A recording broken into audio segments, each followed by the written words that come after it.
ब्रह्मा जी कहते हैं, नारद पूर्व काल में समस्त महात्मा मुनि प्रयाग में एकत्र हुए थे।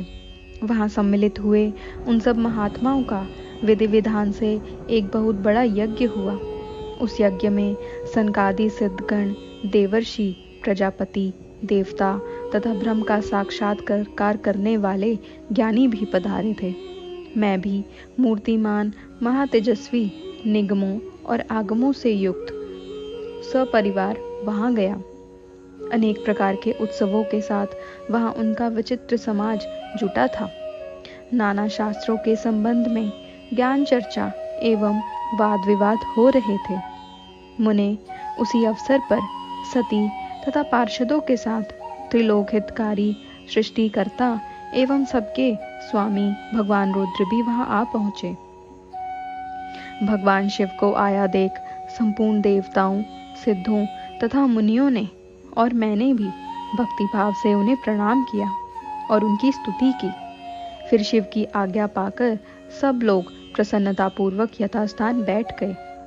भगवान का दर्शन पाकर सब लोग संतुष्ट थे और अपने सौभाग्य की सराहना करते थे।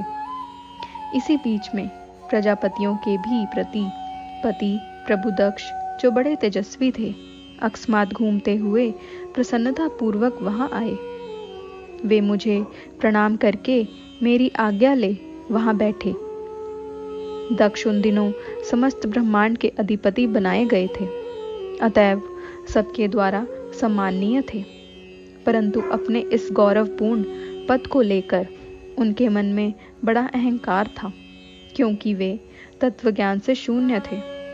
उस समय समस्त देवर्षियों ने नतमस्तक हो स्तुति और प्रणाम के द्वारा दोनों हाथ जोड़कर उत्तम तेजस्वी दक्ष का आदर सत्कार किया। परंतु जो नाना प्रकार के लीला विहार करने वाले सबके स्वामी और उत्कृष्ट लीलाकारी स्वतंत्र परमेश्वर हैं, उन महेश्वर ने उस समय दक्ष को मस्तक नहीं झुकाया। वे अपने आसन पर ही बैठे रहे। खड़े होकर दक्ष का स्वागत नहीं किया। महादेव जी को वहां मस्तक झुकाते न देख मेरे पुत्र प्रजापति दक्ष मन ही मन अप्रसन्न हो गए। उन्हें रुद्र पर सहसा क्रोध हो आया। वे ज्ञान शून्य तथा महान अहंकारी होने के कारण महाप्रभु रुद्र को क्रूर दृष्टि से देखकर सबको सुनाते हुए उच्च स्वर से कहने लगे। दक्ष ने कहा, ये सब देवता, असुर, श्रेष्ठ ब्राह्मण तथा ऋषि मुझे विशेष रूप से मस्तक झुकाते हैं, परंतु वह जो प्रेतों और पिशाचों से घिरा हुआ महामनस्वी बनकर बैठा है, वह दुष्ट मनुष्य के समान क्यों मुझे प्रणाम नहीं करता? शमशान में निवास करने वाला यह निर्लज्ज जो मुझे इस समय प्रणाम नहीं करता, इसका क्या कारण है? इसके वेदोक्त कर्म लुप्त हो गए हैं। यह भूतों और पिशाचों से सेवित हो मतवाला बना फिरता है और शास्त्रीय विधि की अवहेलना करके नीति मार्ग को सदा कलंकित किया करता है। इसके साथ रहने वाले या इसका अनुसरण करने वाले लोग पाखंडी, दुष्ट, पापाचारी तथा ब्राह्मण को देखकर उद्दंडता पूर्वक उसकी निंदा करने वाले होते हैं।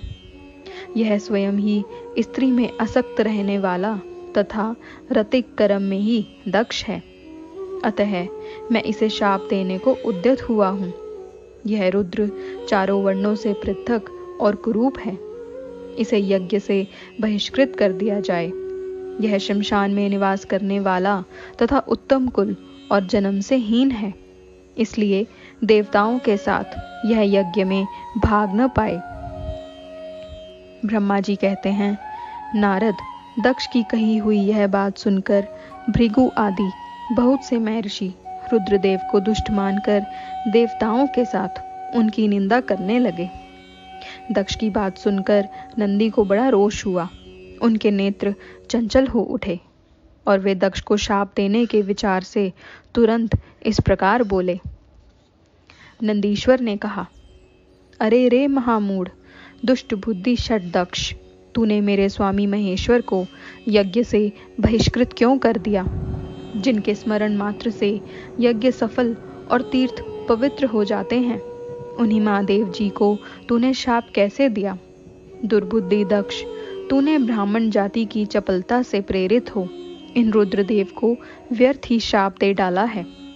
महाप्रभु रुद्र सर्वथा निर्दोष हैं, तथापि तूने व्यर्थ ही उनका उपहास किया है। ब्राह्मण दम, जिन्होंने इस जगत की सृष्टि की, जो इसका पालन करते हैं और अंत में जिनके द्वारा इसका संहार होगा, उन्हीं इन महेश्वर रूप को तूने शाप कैसे दे दिया? नंदी के इस प्रकार फटकारने पर प्रजापति दक्ष रोष से आग बबूला हो गए और उन्हें शाप देते हुए बोले, अरे रुद्रगणों, तुम सब लोग वेद से बहिष्कृत हो जाओ, वैदिक मार्ग से भ्रष्ट तथा महर्षियों द्वारा परित्यक्त हो पाखंडवाद में लग जाओ और शिष्टाचार से दूर रहो। सिर पर जटा और शरीर में भस्म एवं हड्डियों के आभूषण धारण करके मद्यपान में आसक्त रहो। जब दक्ष ने शिव के पार्षदों को इस प्रकार शाप दे दिया, तब उस शाप को सुनकर शिव के प्रिय भक्त नंदी अत्यंत रोष के वशीभूत हो गए। शिलाद पुत्र नंदी भगवान शिव के प्रिय पार्षद और तेजस्वी हैं। वे गर्व से भरे हुए महादुष्ट दक्ष को तत्काल इस प्रकार उत्तर देने लगे। नंदीश्वर बोले, अरे शठ, दुर्बुद्धि दक्ष, तुझे शिव के तत्व का बिल्कुल ज्ञान नहीं है, अतः तूने शिव के पार्षदों को व्यर्थ ही शाप दिया है। अहंकारी दक्ष, जिनके चित्त में दुष्टता भरी है, उन भृगु आदि ने भी ब्राह्मण तत्व के अभिमान में आकर महाप्रभु महेश्वर का उपहास किया है। अतः यहाँ जो भगवान रुद्र से विमुख तुझ जैसे दुष्ट ब्राह्मण विद्यमान हैं, उनको मैं रुद्र तेज के प्रभाव से ही शाप दे रहा हूँ। तुझ जैसे ब्राह्मण कर्मफल के प्रशंसक वेदवाद में फंसकर वेद के तत्व ज्ञान से शून्य हो जाएं।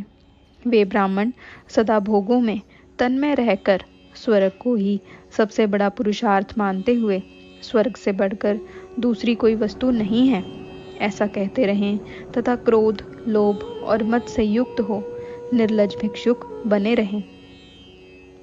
कितने ही ब्राह्मण वेद मार्ग को सामने रखकर शूद्रों का यज्ञ कराने वाले और दरिद्र होंगे, सदा दान लेने में ही लगे रहेंगे। दूषित दान ग्रहण करने के कारण वे सब के सब नरकगामी होंगे। दक्ष, उनमें से कुछ ब्राह्मण तो ब्रह्म राक्षस भी होंगे, जो परमेश्वर शिव को सामान्य देवता समझकर उनसे द्रोह करता है। वह दुष्ट बुद्धि वाला प्रजापति दक्ष तत्व ज्ञान से विमुख हो जाए। यह विषय सुख की इच्छा से कामना रूपी कपट से युक्त धर्म वाले गृहस्थाश्रम में आसक्त रहकर कर्म कांड का तथा कर्म फल की प्रशंसा करने वाले सनातन वेदवाद का ही विस्तार करता रहे। इसका आनंददायी मुख नष्ट हो जाए, यह आत्मज्ञान को भूलकर पशु के समान हो जाए तथा यह दक्ष कर्म भ्रष्ट हो शीघ्र ही बकरे के मुख से युक्त हो जाए। इस प्रकार कुपित हुए नंदी ने जब ब्राह्मणों को और दक्ष ने महादेव जी को शाप दिया, तब वहां महान हाहाकार मच गया। नारद, मैं वेदों का प्रतिपादक होने के कारण शिव तत्व को जानता हूँ, इसलिए दक्ष का वह शाप सुनकर मैंने बारंबार उसकी तथा भृगु आदि ब्राह्मणों की भी निंदा की। सदाशिव महादेव जी भी निंदा की वह बात सुनकर हंसते हुए से मधुरवाणी में बोले। वे नंदी को समझाने लगे। सदाशिव ने कहा, नंदी, मेरी बात सुनो, तुम तो परम ज्ञानी हो, तुम्हें क्रोध नहीं करना चाहिए। तुमने भ्रम से यह समझकर कि मुझे शाप दिया गया, व्यर्थ ही ब्राह्मण कुल को शाप दे डाला। वास्तव में मुझे किसी का शाप छू नहीं सकता, अतः तुम्हें उत्तेजित नहीं होना चाहिए। वेद मंत्राक्षर में और सूक्त में है, उसके प्रत्यक्त प्रत्येक सूक्त में समस्त देहधारियों की आत्मा प्रतिष्ठित है, अतः उन मंत्रों के ज्ञाता नित्य आत्मवेता हैं। इसलिए तुम रोषवश उन्हें शाप ना दो। किसी की बुद्धि कितनी ही दूषित क्यों न हो, वह कभी वेदों को शाप नहीं दे सकता।